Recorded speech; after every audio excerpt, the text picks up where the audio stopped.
Starting to hear some thought about players maybe going really, really short term with the huge cap growth we've seen, and then jumping back in when maybe the cap's 130 million bucks in a few years. I mean, is that something we're going to see more of this offseason? I know even with speculation around McDavid's next deal, if it's in Edmonton, maybe it's a very short one, is one of the things suggested.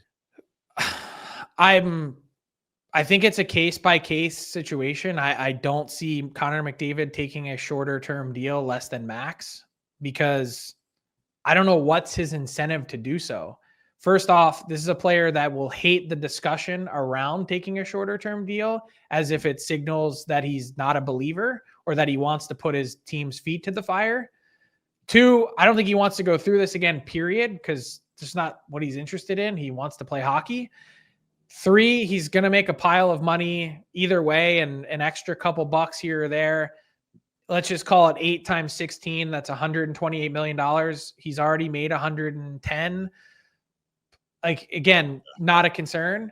I don't even see the incentive for him to go shorter term. How much more could you possibly make? And then the truth is, he can have some leverage over his team if they're not making the improvements that he needs to see to win. He's the best player in the world. If he raises his hand at any point and says, I want out, the Edmonton Oilers are going to do whatever it is that he says, because that's how life works. So with that, will Mitch Marner take less? Maybe, but I would indicate that is a player who's unsure about a lot of things. Yeah, he wants to go to the trough again to get paid for a higher AAV, sure. But he's also probably not sure about where he really wants to play, where the most competitive teams are going to be, and frankly, what the market for him looks like at this moment in time, given a lot of the uncertainties that we just talked about. I don't think his market is as big as everyone makes it out to be. How many teams are really in line to pay that type of money? Carolina and Vegas are the two we've heard the most. Is that fair?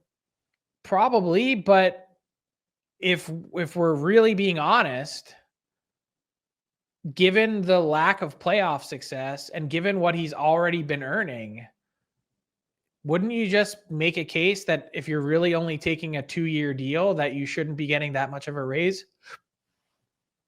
I think the way that agents should view this, and probably do, is a percentage of the cap. And so even if you make the same percentage of the cap in 3 years, that's just a bigger number. I understand how math works. I'm saying that agents are drunk on this thought process that percentage of cap.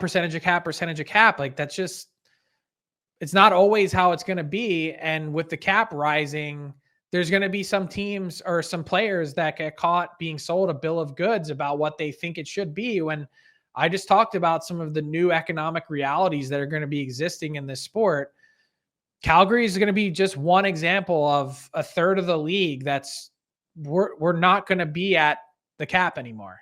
This is not how it's going to operate. So is it baseball? We're going to start watching, kind of like I brought that up last week, and I'm not like, if I've got friends that work in Winnipeg, and you see Edmonton go to the finals, and you're in Calgary, lived in Buffalo.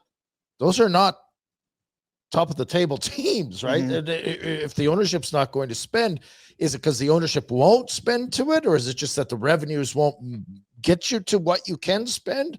And does it turn into a baseball type scenario? It's not going to be that extreme, because at the end of the day, there's still a floor and there's still a ceiling.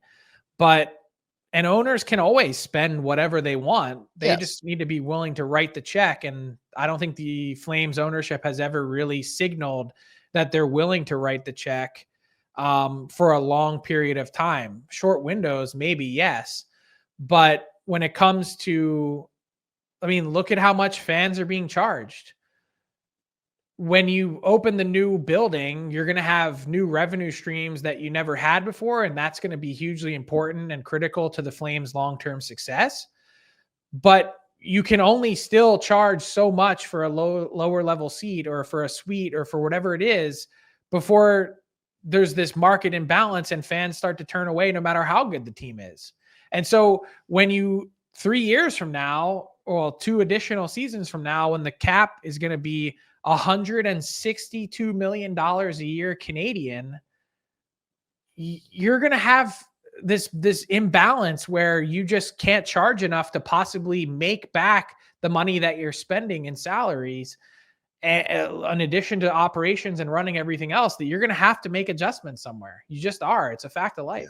Well, and counterpoint, Oilers top revenue generator ever in a season this year? Well, I think for a playoff run, I don't think that that they've beaten the Rangers or Maple Leafs or Canadians in the long haul. No. Hey, buddies, thanks for watching. We appreciate it. Also, if you could throw in a like and subscribe, it does help us out with what it is we are doing. And check out more at flamesnation.ca.